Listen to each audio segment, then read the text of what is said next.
Hey, Kyle's Wonderful here again with another wrestling review.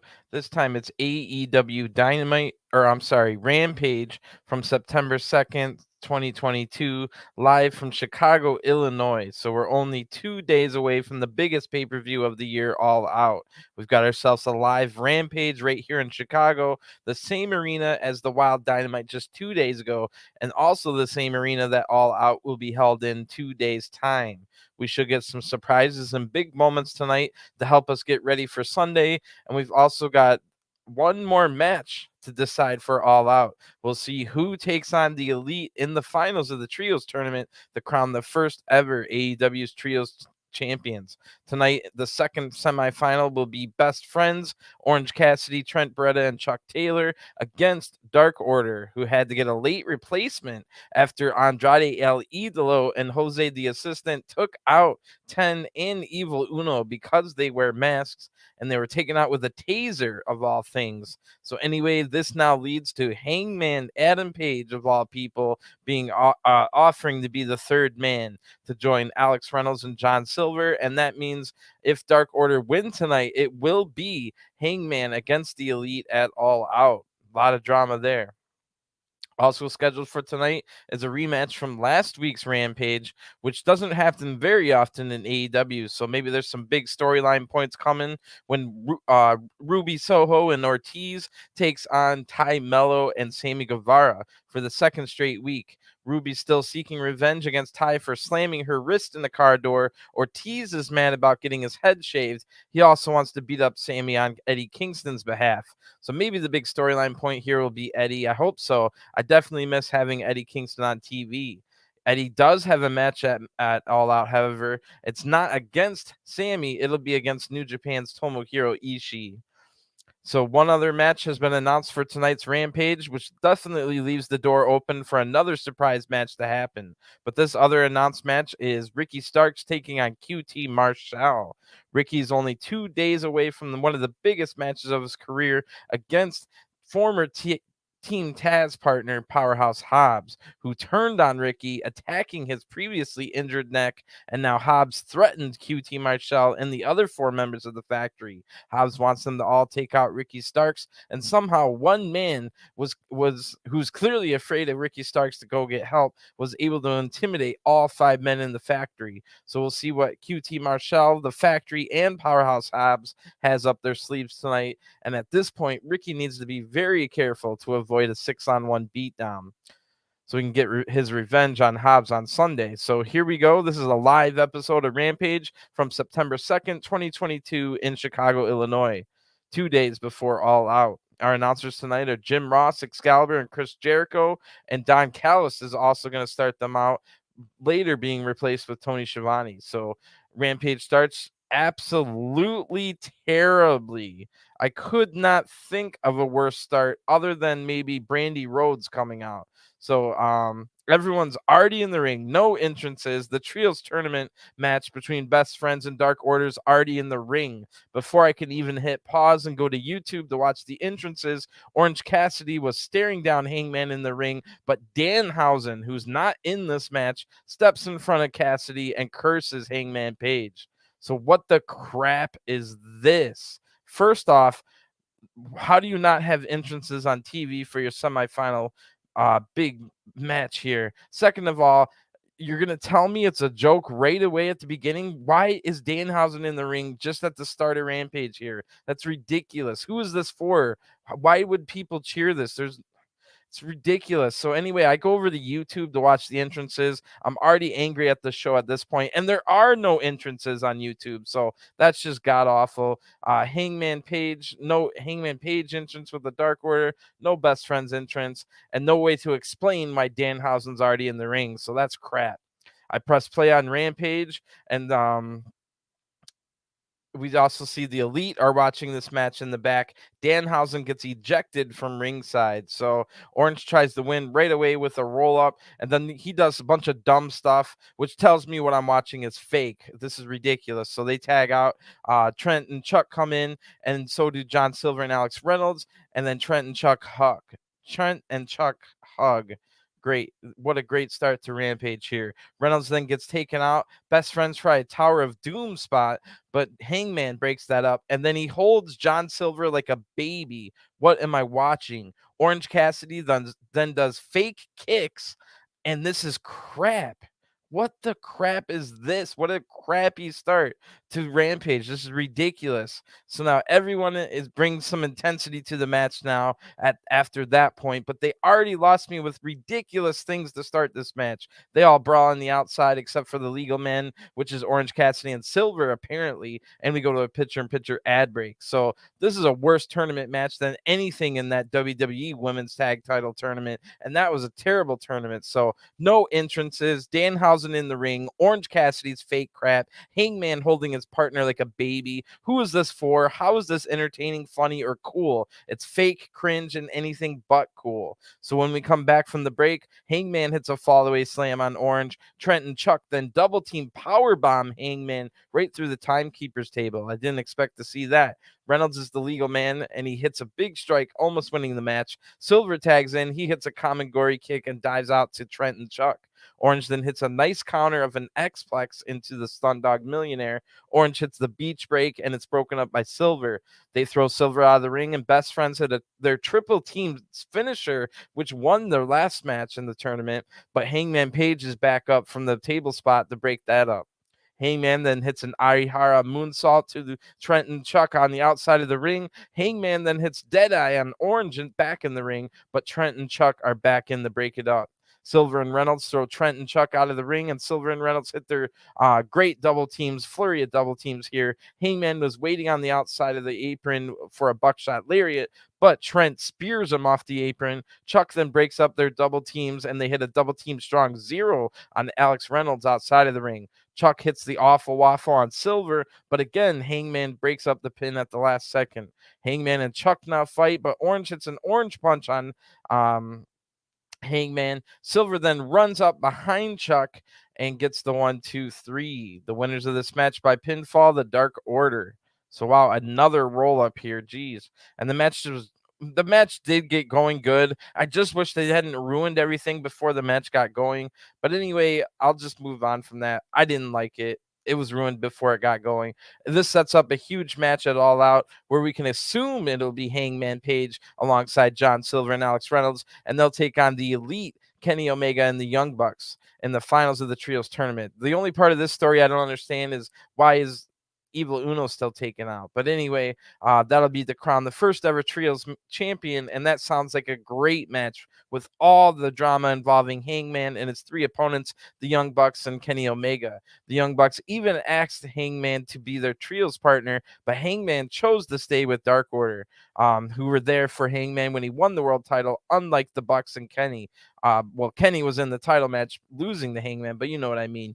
Anyway, this is big news. I can't wait to see what happens. There's only basically, there's 3 options that can happen here, or 4, depending on how you want to look at it. But the Elite, either one option is the Elite stays babyface and they wrestle a clean match and either team wins. So that's 1 and 2. Or the Elite cheats to win a dirty, tainted victory, solidifying themselves as heels and also Trios champions. That's option 3. But the 4th option, which could be the most interesting, is if Hangman turns heel, and that's the 4th option. He could be costing Dark Order to lose the titles to the Elite. So either way, whatever happens with that, I'm sure it's going to be great. But man, that opening of Rampage was terrible. So now we see a video about the big pre-show match on Sunday at All Out. It'll be Kenny Kingston taking on Tomohiro Ishii. So in the video, Kenny Kingston says, "Last time we met, you defeated me. I'll take it for what it is. You were the better man that night. But I'm a different man now. I've walked down the King's Road path a little further, and I've learned more. So strong style Pitbull, bring everything you have. Bring your lessons, because I'll bring mine. And this time, I will move on." Great promo here. The video behind them was showing the highlights of their last match that Kingston was talking about, where Ishii won. So that was at New Japan's co-promoted show with New Japan Strong, which is the American branch of New Japan, at a show called Capital Collision in Washington, D.C. back in May. It was a 16-minute hard-hitting battle, and I'm excited to see another version of it again on the All Out pre-show. So maybe there'll be the first match to kick off the pre-show and the entire event in general. So that would definitely be a good way to set the tone for the rest of the night.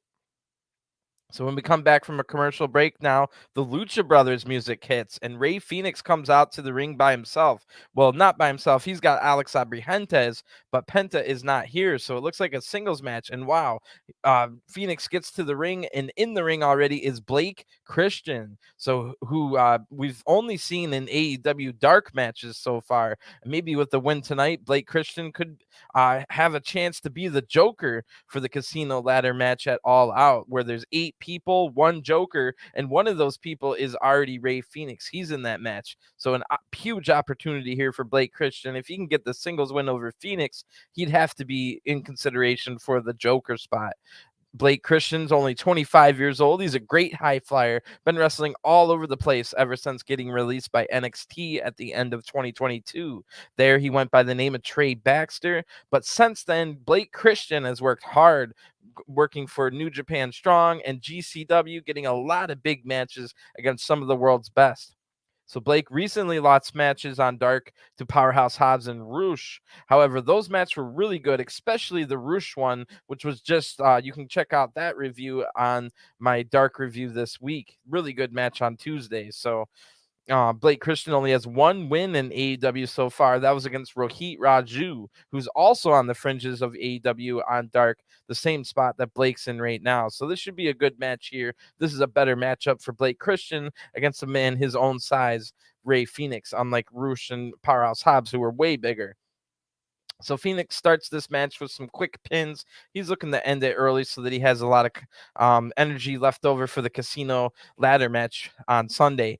Blake fights back now. He hits a drop kick. Both men nip up after that, and Fenix catches a kick, hitting a big slap to the chest. Fenix now hits more chops and a springboard arm drag. Blake had tried to stop that mid-move, but Fenix had the incredible balance to stay on the rope and finish off the arm drag. That was incredible. Blake now knocks Fenix out of the ring and hits a beautiful Fosbury flop. That was awesome. Fenix now evades a springboard attack back in the ring. Fenix hits a super kick, a couple more chops, and a nasty Rikishi driver for the 1-2-3. Wow. The winner of this match by pinfall, Rey Fenix, who leaves just as quickly as he got here. So I did not expect that to be that short of a match. Holy crap. But what we got was great. Hopefully Blake Christian can have longer matches in the future. That was basically just a flashy jobber role that Blake Christian had to play tonight, which was unfortunate, but Blake Christian's been doing some really good work lately. He's still young at only 25, and he should be one of the greats in just a few years' time. So now we go to the back where interviewer Lexi Nair is with the FTW champion Hook, who will be defending the title against Cool Hand Angelo Parker on the All Out pre-show. Before Hook can say anything, Cool Hand Ange himself and Daddy Magic Matt Menard walk up. Angelo says, "For weeks, I've been asking you the question, what if?" Scary question, isn't it? Because what if Cool Hand Ange beats Hook, takes the FTW title, and exposes you for, hey, look at me when I'm talking to you. And then Hook takes his shirt off. Daddy Magic gets in between them and says, "This isn't the streets of Brooklyn. I don't think you understand what's going on here. This isn't the time or place. That would be Sunday. Your boys will be getting a taste of the title." And then they leave, and Hook looks mad. So I'm assuming Hook is going to beat Cool Hand Ange very quickly. Then Daddy Magic will instantly challenge Hook. He'll also beat Daddy Magic quickly, and then Hook will just leave after beating them both in like a couple minutes time. The whole segment will last, so which should give Ishii and Kingston a good amount of time on the pre-show. Anyway, that should be a fun match. No harm, no foul with 2.0. They really are more characters than wrestlers at this point. They're kind of older, so it's not like we need to preserve them for 5 years down the line. But both, especially Daddy Magic, has shown that they can be good characters, where Daddy Magic has been great on commentary on Elevation. He could be a manager, a commentator, and an authority figure if they ever want to go that route in AEW. So Sammy Guevara and Melo come out next, and they're followed by out by Ortiz and Ruby Soho coming out the Ruby's music. So Ortiz has a bunch of stitches over his eye. That was from the last match on Rampage, where this is a rematch of that one. So this one is a non-title match, which is a little bit weird. Last time the AAA mixed tag team titles were on the line, but not this time. So Ortiz is going to start the match with Sammy Guevara. Only the men fight the men and the women fight the women in this match. Ortiz starts the match strong, but Melo instantly tries to interfere. Ruby Soho takes her out, and we go to a picture-in-picture ad break in record time. Wow. So Ortiz stretches Sammy across the ropes. Ruby hits some kicks on Sammy to the chest, but Melo's back up. She pulls Ruby off the apron and kicks Ruby's previously injured wrist right into the steel steps. That causes Ruby to scream out, the same wrist that Melo herself injured by slamming it in a car door. Back in the ring now, Sammy Guevara takes control over Ortiz and taunting the crowd with his smug attitude and face. Now we lose picture-in-picture ad break as Sammy's applying a chin lock. When Rampage returns, Sammy's still in control. Ruby's now holding her injured wrist on the apron. Ortiz rolls out of the way of a springboard attack and is able to tag in Ruby. That means Ty has to come in as well, and she goes wild on Ty, hitting multiple headbutts here. That was awesome. Ruby hits a knee lift after that, but Sammy's able to tag in. Ruby and Ortiz both hit a double team on Sammy now, who's just barely able to kick out. The women tag in now, and Ruby hits a headbutt on Sammy before that. Sammy and Ty are able to hit a double team on Ruby, however, and then Ortiz comes over and he blocks a double team from them. Ruby then rolls up Melo for the 1-2-3, and it's over already, folks. The winners of this match by pinfall, Ruby Soho and Ortiz.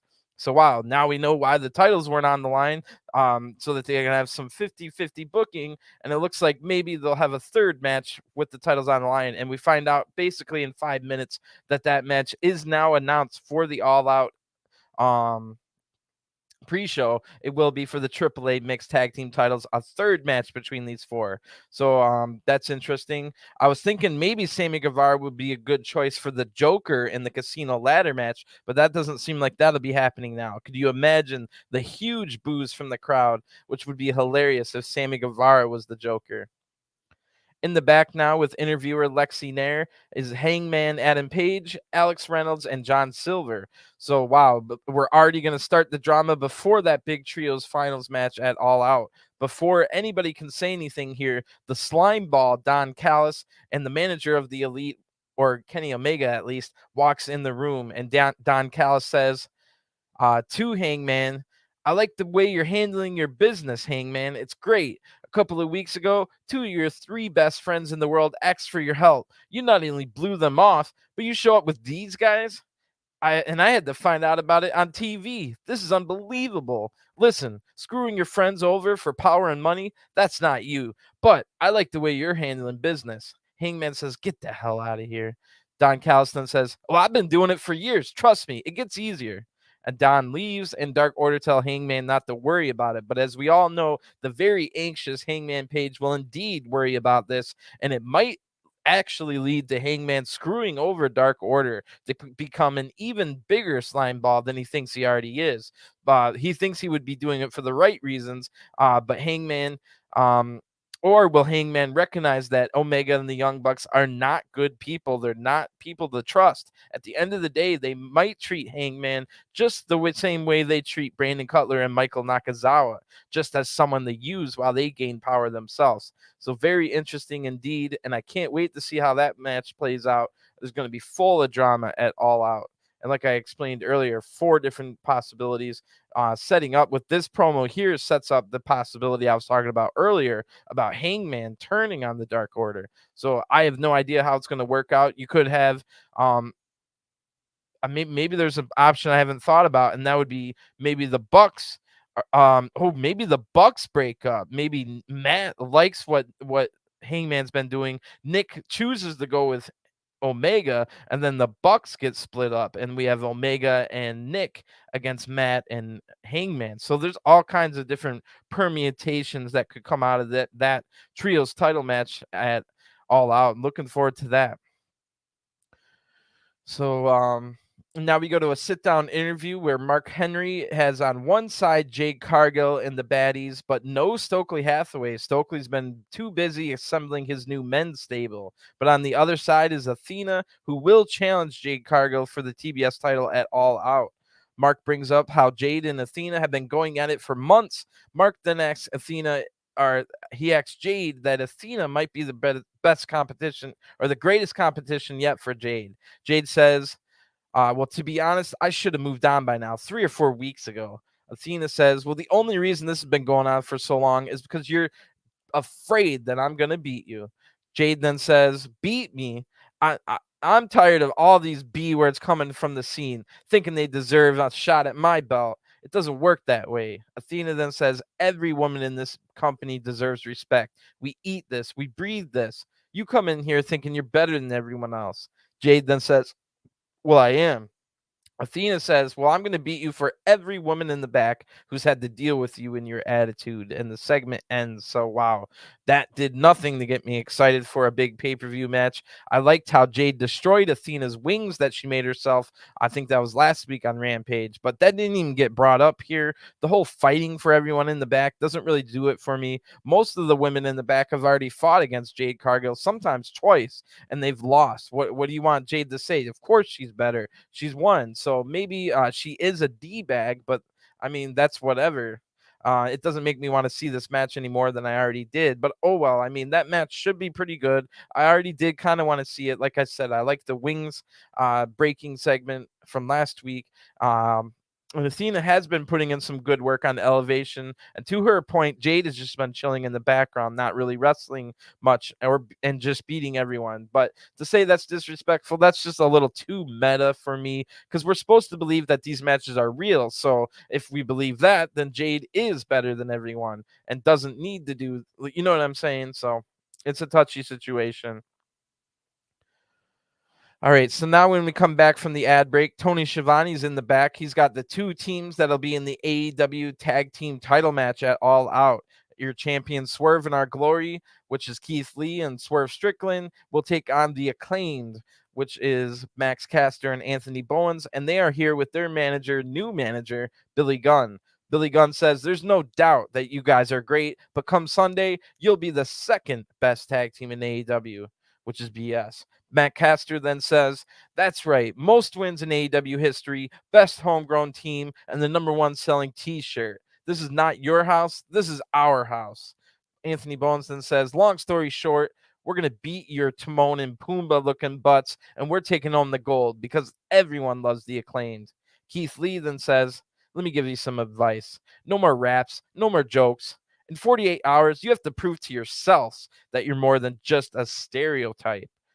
Whew, I'm not touching that one. Swerve then says, nah, I'm actually mad about this. Y'all getting on my nerves. For 3 years y'all been here. You accumulated the most wins. Congratulations. Max, 3 years you've been cutting stupid little corny rap jokes. And Anthony, you keep letting your partner down with your injuries. It's going to take a lot more than that to beat us. We're the mountains of the AEW tag division. We consist of rock, gravel, and stone. And last time I checked, rock beats scissors. And then the segment ends. So, wow. Now that's how you cut a quick little 30-second promo to get you excited for a pay-per-view match. How much better was that than the Jade Athena stuff?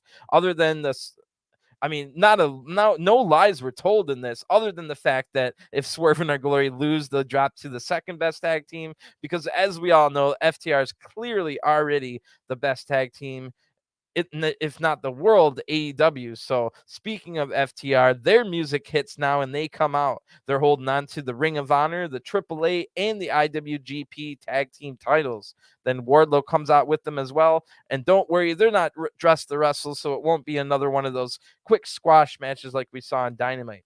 One was enough. Thankfully, this wasn't a second one. So Dax gets on the microphone, and here we go. So last time we were just before a pay-per-view. Dax cut one of the best promos of his life just before that big pay-per-view match, and Dax now has a much, much tougher job ahead of him tonight, convincing me and the wrestling world to care about this six-man tag match at All Out. I love the Motor City Machine Guns. I'm from Detroit. I also love Jay Lethal. I've been watching TNA for 20 years, but I still do not care about this match. FTR have been IWGP Tag Team Champions for 68 days now. They've never defended the titles. That is ridiculous. Even more so because FTR should be defending those titles at the freaking biggest pay-per-view of AEW's year, All Out, which is in 2 nights. So and it could have been perfect to be against Motor City Machine Guns, or really any team that New Japan would have been all right with. I'm sure if you would have asked them if FTR could successfully defend the titles against any random team in the world, that in a good match at the biggest AEW pay-per-view of the year, New Japan would have said yes. Why wouldn't they? They don't want the titles to not be defended for if they're not defended in 2 days, then we'll be over 70 days since they've been defended. So you know what I'm saying? So Dax has his work cut out in front of him to make us care about this match. Let's see what happens. So Dax Harwood says, for the better part of about a decade, I've tried to make sure that we come out here and we're tough guys and we're mean. But tonight, I want to get a little sappy. There was a time in my life that I felt worthless. Outside of my circle, I felt nobody really loved me. But then 2022 happened, and all of you happened. And from there, my life, our life, completely changed. I realized there is love. And I also realized that not everyone is going to love FTR, and that's okay. Some of those people are journalists, and they like to write and talk about All Out this Sunday. They say that we're having this match. Why are we having it? What's the point of it? Well, I'm here to tell you that this match means a hell of a lot to me. I understand that I'm looking at the rear view of my career, and there ain't much left to go. Every single match goes towards our legacy. There's 3 things you don't mess with in life. And before we can hear what Dax was going to say, Chris Sabin, of all people, interrupts Dax, which is totally weird because on Impact, the Motor City Machine Guns are ultra babyface heroes, but they're accompanied here by, of course, Alex Shelley is here, Jay Lethal, Sanjay Dutt, and Satnam Singh. So Chris Sabin says, hello, AEW. Allow us to introduce ourselves. We are the tag team that defined an entire generation, and we represent the greatest city of modern civilization, Detroit, Michigan. We are Chris Sabin and Alex Shelley, the Motor City Machine Guns. Alex Shelley then says, I want you two to understand something. Objectively speaking, you're the greatest tag team walking this planet. I could tell because you have to carry Fort Knox with all the gold you have through the airports. And I bet your bank accounts are a little deeper than ours too. Instead of our 6 figures, you probably have 7. But one thing you don't have is the influence and respect of your locker room. When the Motor City Machine Guns walk in the AEW, every wrestler of the roster stands up. You think your little 3 piecemeal together have a chance? The 4 of us have been together for 20 years. We've seen everything that this industry has to offer. The 4 of us, we're family.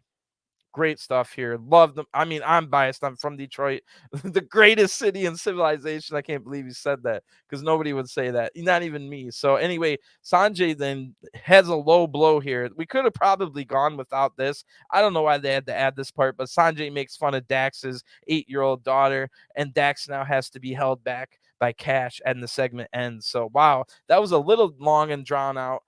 You couldn't have cut a little bit time after that so we can get an entrances for the trios tournament, but whatever. Like I said, I'm biased because I'm from Detroit, and I love the Motor City Machine Gun stuff. They do bring up a great point, being that they are just as good as FTR, but they never got the money that FTR has. But what Motor City Machine Guns do have is the respect of every locker room they go in. So I mean, all that sounds like a really good setup to a great tag team match. Ultimately, the problem here is that it's not that. It's a damn 6-man tag. And holy crap, Wardlow just stood there the entire time, oiled up, shirtless, flexing his muscles, and he didn't do anything. What have they done with Wardlow? Do you remember how hot he was coming off of the MJF feud?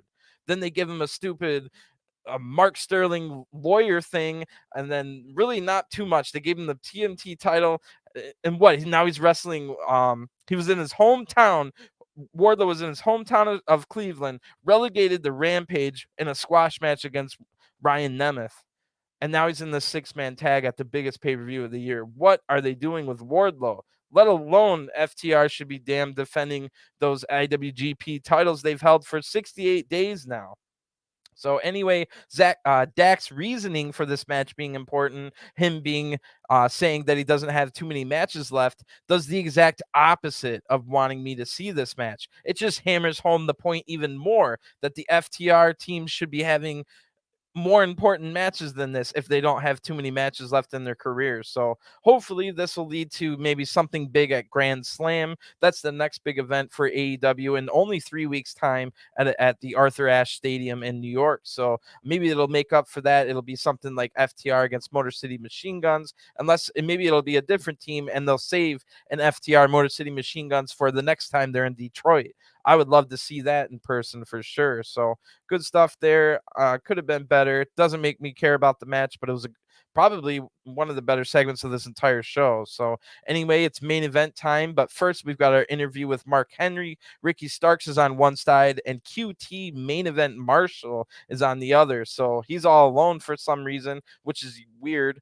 QT then says, "I promised Powerhouse Hobbs I'd get the job done all by myself." Ricky Starks then says, "Cool, well, I'm glad you're doing it all by yourself, but I've got some good news and bad news. The good news is you get to be by yourself, be a big star. The bad news, I gave you no choice but to do it for yourself." And then the factory locker room has a steel pole making sure the factory can't get out. So kind of cool here. They sounded like they were about to go to a commercial break, but QT now runs over, tries to get them out of the locker room.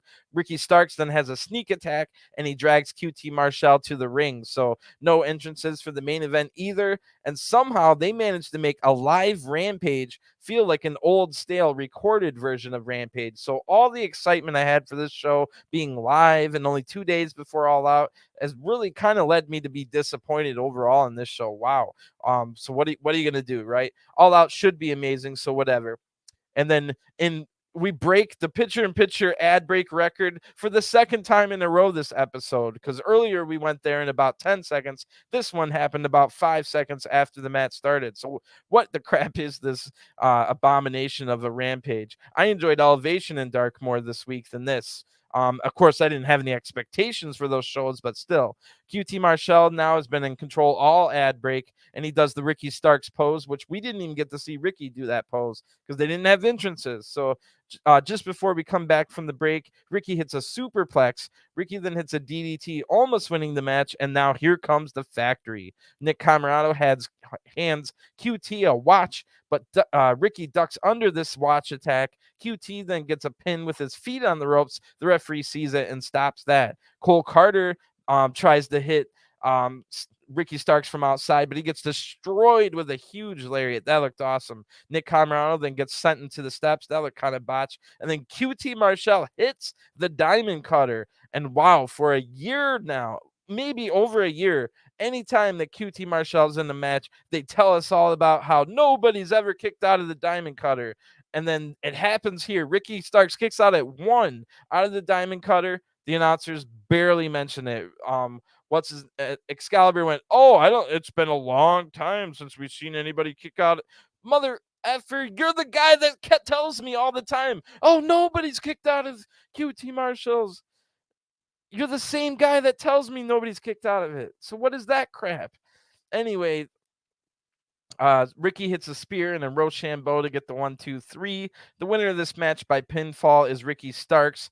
Powerhouse Hobbs now comes out, and Hobbs and Starks brawl. Officials try to break them up.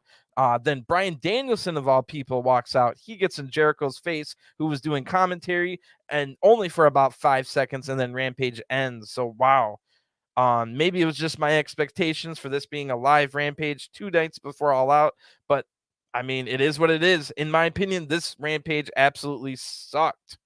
So I'm sure All Out will be amazing. Like I said, I was going to preview All Out on this review, but I'll just do it tomorrow because tomorrow night on Saturday, there's a special edition of AEW Dark Saturday Night. So they either recorded that tonight or on Wednesday, but that should be a little bit better than this Rampage. Won't be hard. So anyway, I'll be here Saturday night reviewing that AEW Dark, the special Saturday edition, and then I'll preview All Out on that same review. Then Sunday night is All Out, and I'll be here as soon as it goes off the air live. So definitely give me a subscribe so you don't miss out on all of that. Thanks for tuning in. Have a great weekend, everyone, and I'll talk to you tomorrow. Peace.